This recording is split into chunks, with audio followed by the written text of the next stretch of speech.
Hello and welcome to the show. We are here today on GTA 5 for some more racing, or in this case, making physics angry. Yes, we're good at that one.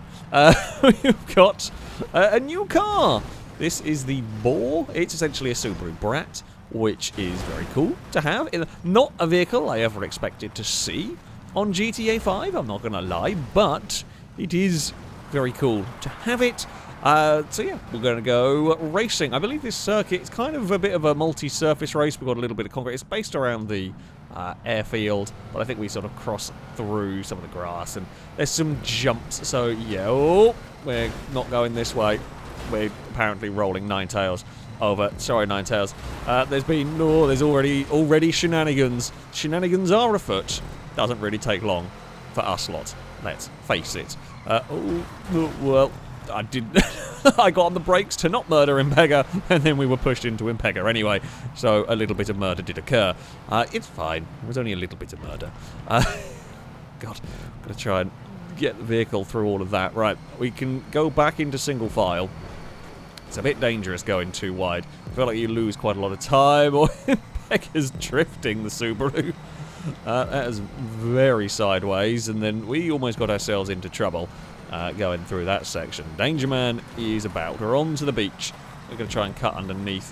Whoa, lots of understeer, lots of understeer. Impega's found a very solid flag, and we are up into a fourth position. Yeah, quite a lot of understeer in the sand. Cars did not really want to turn there. Danger Man is going to have a look to the inside. I was kind of hoping there wasn't going to be a car there. Yeah, that's ambitious. Didn't quite work. Oh yeah, I was really hoping there wasn't going to be a car there, so I just swept across. It doesn't really matter. Like, we'll catch up to the leaders in no time. However, actually we'll be there now. Danger Man will join us. We are to the outside of the hairpin. That's okay. Oh, less okay. I take it all back. Was not okay. Curse the commentator. Literally took less than a second to come into full effect. There was contact between sort of the front corner and rear corner with Brazen and Gliska, and car went straight, and I was committed to that wider line, and yeah, they just went straight into the wall, and I had nowhere else to go. And it is unfortunate, but what can you do? At that stage, we were already committed. Again, not too bad as far as a race goes. We've ended up fifth, but the leader's still very much in sight. Big gaggle of cars behind us that will probably join this fight by the end of this lap, barring any weirdness. There's probably going to be weirdness, let's face it. Gliska looked around the outside, not quite got the momentum to do that. We've actually had a good run through this first part of the lap as they go side by side up ahead. We will not have the momentum to draw alongside. Yep, 3 wide towards probably the narrower part on the circuit here. No one's got any speed going through there, so we're all going to get backed up. Well, that post was a bit sketchy. Me and Amy were picking a slightly different route. Just couldn't get across to the left, so we had to take that slightly wider line. Level 8 is there having a look. There's contact between the two leaders. Now, we've seen a lot of understeer go on down here. More careful this time around. Still quite a lot of understeer, but it was more caution from the field. We're still side by side with Gliska. We have been for about half a lap now, and we're going to go split the leaders and resume the side-by-side battle with me and Gliska as we head into the hangar. And I'm going to try and make this outside line work. We do. Still, we cannot get ahead of the blue truck. Danger Man, we do. We complete the pass. Oh, we complete the pass on Gliska, and then a different blue truck, kind of blue truck, has turned up. We have understeered into a wall-to-wall, but I don't think we've had a moment where we're not side-by-side with somebody around this circuit. I'm on a bit of a funky line there. That would be a quick line if I could cut across, cut back, but you can't do that because about 3 cars fire their nose up the inside. Trying, so yeah, it wasn't the best line in the world. That corner's not as tight as I was expecting it to be. Well, that's okay. Hello. Trading paint. We need more blue paint on our car, apparently. We might almost not be side by side with somebody briefly. Oh no, never mind, Liam's here. I think we spent an entire lap side by side with a vehicle of some description. It changed who it was, but Ewan did not realise we were carrying a lot of speed to the outside there. Don't know if that was really a good line to go, but we've sort of made it work. Yeah, it's close enough. Right. It's manic. There's not a huge... These aren't massively fast.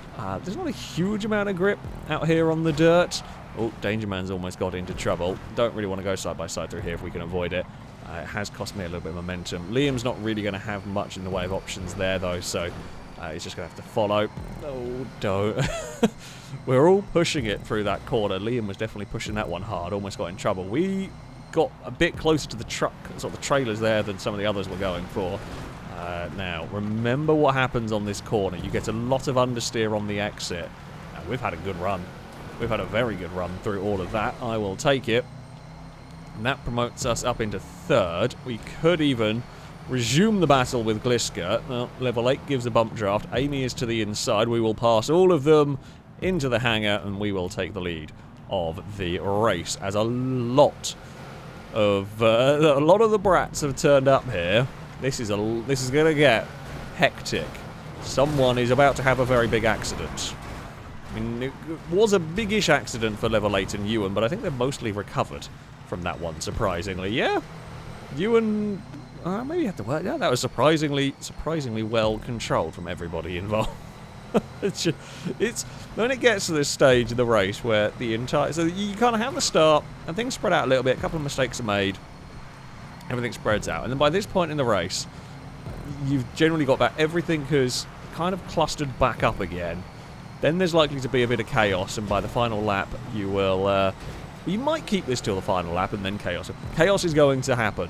We know it's coming at some point. We've just got stuck with no slipstream. We tagged Amy slightly, got them sideways, and we just both lost momentum and lost a heap of positions from that. There has been a little bit of transfer of bump that has unfortunately ended up with Liam in a wall.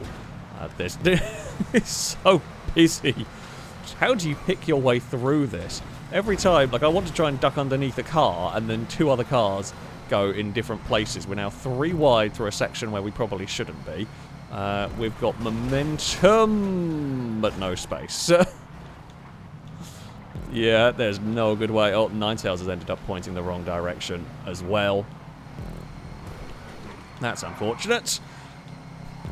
It's not that we can do a huge amount about that one. Okay. Yeah, it's sad, but there are still laps. I mean, the whole pack is so close together. By the end of this lap, we'll probably be back with it. It's just very tough making your way through it. When we realised we were on the outside of 3 wide, maybe we should have and could have backed out of it. Well, that was a bit... I went to push Brazen up the hill, basically, through the rolling car, and then physics decided that Brazen should get bounced at a lot more force than I gave that car.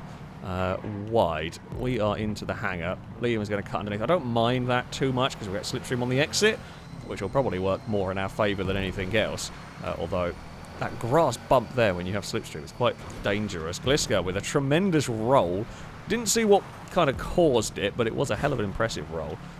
We have a dive. Liam is going for the cutback again for the second time in a row. Not quite as efficient this time out, but it's still there. We might finally, well, retain the place, I guess. We're back up to 7th. Honestly, after ending up with the concrete and kind of stuck, by the end of the lap being back to 7th, I'd take that. That could have been a lot worse for us. Carrying good speed down here. We in the slipstream? Nearly. Liam with a better run through that section, though, gives us a little hurry-up bump. All is fine. Final lap of the race. I mean, a lot of vehicles are still in this one. It can go any which way at the moment. Can't really afford a mistake, a big mistake now. A little mistake you might get away with, but a big mistake like that bump into the concrete we had last lap you won't recover from. Not in the space of a lap, barring really weirdness here. Stevie and I think that was level 8 made a little bit of contact. Oh god, yeah, there were still cars. There were more cars there, I think, than level 8 realised. But it's difficult. You can't look every which direction. You can't see everything that's going on during a race. There's not going to be enough space. 3 and 4 wide there. I've got a line through here. Not really the line I wanted. And again, we're having to check up. The problem is we check up. Liam checks up. Bunch of cars behind are probably checking up. It's Liam to the inside. That's going to be a hell of a trying to think of the right word, but a meeting of all sorts of different racing lines into the hairpin. We are 3 wide. We're all looking for a wide. I mean, we might be able to sneak a pass to the inside here. It's going to be awkward. Stevie tries to get up the inside. I've got to give quite a lot of room because Danger Man's the inside of Liam. So we give plenty of room down there. We've got a good amount of speed on the exit for that wide line. I'm kind of pleasantly surprised by that one. Stevie is going to jump us. I can't really turn because there's a purple truck alongside us. Longbow also with that wider line. Be careful of the wall. The Armco kind of... Weirdly, the Armco sneaks up on you at that point. There's some more trading of paint with Liam. I'm not sure much paint is left on any of these vehicles. Or should be, because we've swapped a lot of it during this race. Come on, get some speed somewhere here. Because I mean, there's not a huge amount in terms of overtaking opportunities left. Everything got stacked up in front of me. We've got loads of speed here all of a sudden. We're on the outside. Big kick of oversteer. Ewan gives us a massive push. It's going to be Stevie or Liam for victory. Longbow tries to sneak it up the inside, and we get pile-drived out of the way. Well, yeah, I mean... Stevie gets victory. Liam is second. We got pushed in the wall.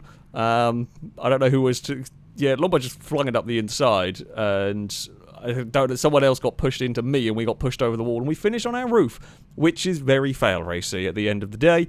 Ninetales with fastest lap of the race. The only one sub 2 minutes.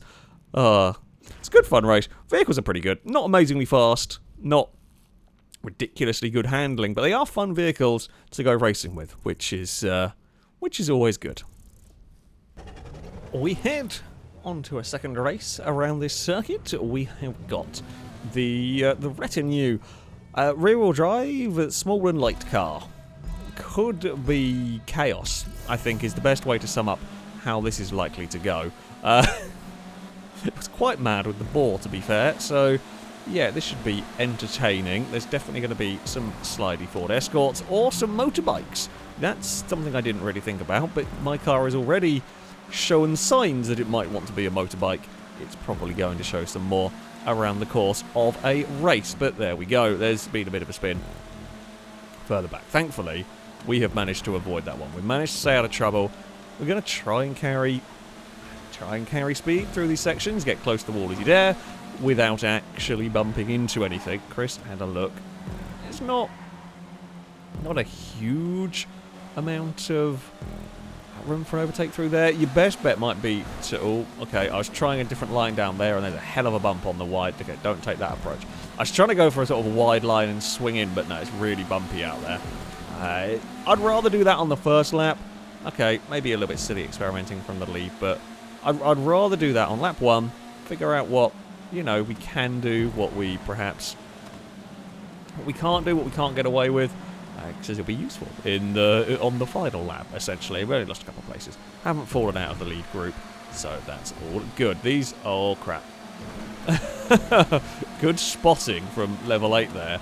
Either that was accidental that level 8 managed to move out of the way where my car was going to land, or they did realise the line we were taking and did a good job of managing to avoid the flying orange machine. These are quicker. They are perhaps more likely to get that aerial overtake. It's not a particularly big run-up to that section, so we're perhaps not going to see too much in the way of aerial overtakes, but it is something to be aware of, definitely. We are to the inside of Chris, and that will be us to the lead of the race. Now, it's not a very big run to the finish line. Slipstream pass is possible, but difficult, as we have seen. Yeah, so slipstream to the line might be a way to get a victory, but you're not gonna be able to slipstream from very far back and make that one stick. We are, I mean, forced wide through all of that. We're on a very tight line through the next corner. I brushed the drum. We have ended up pointing the wrong way. We will get going again, but that is a smidge unfortunate. We dropped back. It's not, as we said, it's not the end of the world in this one, as Chris has parked up. I'd rather this at the first lap. Brazen, how were you up there? I'm kind of curious. I'm kind of curious about that crash. Oh, Liam's had a monster of a shunt through there. Yeah, Brazen's finding new and interesting vantage points to watch the race from. Not so good for getting a strong finishing position. Right, that line there are no bumps on. Actually can get the power down quite well on the climb up the hill. I mean, all the cars are going to struggle there. It's a nasty corner at the end of the day. Chris is going to have a good run. I mean, if that it's not going to be... I was expecting that to come flying past before we even got into the hangar. As I say, I wasn't really going to fight that one too hard because I'm happy to work. At the end of the day, I'm happy to work together. We can slipstream our way forward, catch the lead group, which we probably will do by the end of this lap, I should think. And then we will be on to the manic battle. Try to position the car wherever's best. A little bit of a help through that corner, but again, it's certainly not hindering us. We will be in this lead group by the start-finish straight, pretty much. If we don't do anything silly, the back end wanted to step out of line, and we're seeing Lombo's car doing a very similar thing. It's snapping around up ahead. Across the grass we go. Got to be a little bit careful with these transitions. Always a little bit wary, especially of driving through the bushes. They can slow cars down. These ones don't really. But there are some bushes, certainly, that will slow down cars, or can even spin cars out in places. Thankfully, we don't have to deal with those here too much. But, yeah, always going to be a little bit wary of what the scenery can do. It's just, at the end of the day, the dirt is a smidge more unpredictable than the tarmac. So, yeah, you've got to be careful as we are all side by side. Level 8 leads the way. Impega's about to go change that, I think. I had to say, like, too wide through here is really dicey. Oh, yeah, that's... we got to hurry up. We got a real hurry up through there. It all is fine. Very scary, but it is fine. We are going to sneak to the inside. That was so close. It isn't good past that one, but it is difficult and it is dangerous. And level 8's fallen over on the beach. Level 8, I presume, brushed the inside of that corner, and it was just enough to lift the retinue up onto its side and over. They said these do want to be a motorbike, and any provocation, and I think they could tip over quite easily. This is getting silly now. It's 4 and 5 wide in the hangar. Impega is loving this. This is great news for Impega. The more we fight, the more Impega can get away. That's a big twitch for Ninetales. Oh crap, oh crap, oh crap. We're fine. Less fine. Well, Liam found a tree. Amazingly, Liam visiting a tree didn't really cost the rest of us all that much. Somehow. Considering Liam visited a tree in the middle of the pack, in the middle of a very crowded pack, and somehow no one else got affected by it. We really need to stop this. And I say that, and I will, you know, inevitably not be... Not that I can actually really stop this, and it's never going to happen with us lot, but we are letting Impega run away. So we have slipstream and catch-up turned on, yes. However, when you're fighting this hard for position, you're out of position on the track. You're just lapping that much slower because you're fighting. The catch-up doesn't really matter. As soon as we get organised, we will catch up to Impega. However, we all want to be the first car to catch Impega, so we're not really stopping fighting. If we end up fighting the rest of the final lap with a leader that far away, yeah, no one's going to catch them. Dangerman and Gliska have now caught, and now the battle has basically all come together, has joined the battle for the front, so everyone's going to be involved in this fight. Chris is going to get alongside, but will be having to go the long way round through here. I can't go as fast as I want to, though, because there's a Ewan in the way. Oh, Liam thought about it. There's never going to be much space there to be doing that. Dangerman is out wide at the hairpin. We're all trying to be neat and tidy here. We're all trying to kind of cover the inside a little bit as well. We don't want a big dive bomb from a car further back. Liam's still there having a look. This has just been a very distinctly... Oh well, kind of a mid-pack race for me. We've not really been in the fight for the lead. We've been in the group, but not quite in the main fight. That was not the best run through there at all. We got sideways and no speed on the exit. I think we are in a bit of bother in this race. We've fallen to 10th. At the back of the lead pack, anything can happen. We know that's to be the case with a GTA race. I was trying to cut underneath cars, but no real space for that. Dangerman is looking to the outside of Impega. We've gone for a slightly different line through there, which is going to be good. I'm hoping it can set me up for a good exit here. Get a good run. We'll get a couple of cars there. We might be able to fire it to the inside for this kind of final corner. This is really your last overtaking spot. And then there's just this slipstream duel to the line between two lines of car, essentially. Yeah, There was never going to be space there on the inside, and Chris gambled that there would. It's a little harsh. However, if you're driving towards a wall, there may be a time where you're going to have to lift and fall back into line. There wasn't a huge amount of space for all of us. In the end, we put the car... I think it's about as good as we could have got, honestly, on that one. We trundled around towards the back of that lead group, but just couldn't really make a huge amount of progress through all of that, and we kind of positioned it well for the battle to the line. Gliska took victory. I mean, we pretty much... Me and Gliska took that sort of inside line, and that's that would do the trick for that final section. Best laps very similar between a lot of the top cars. Brazen would get the fastest lap of the race by absolute miles in that one. But there we go. That was good fun, actually. Enjoyed those races. And there, that is going to be it for this video. Thank you very much to Pone for building this wonderful circuit, and of course, thank you all very much for watching. That, though, is going to be it from me. Until next time, goodbye.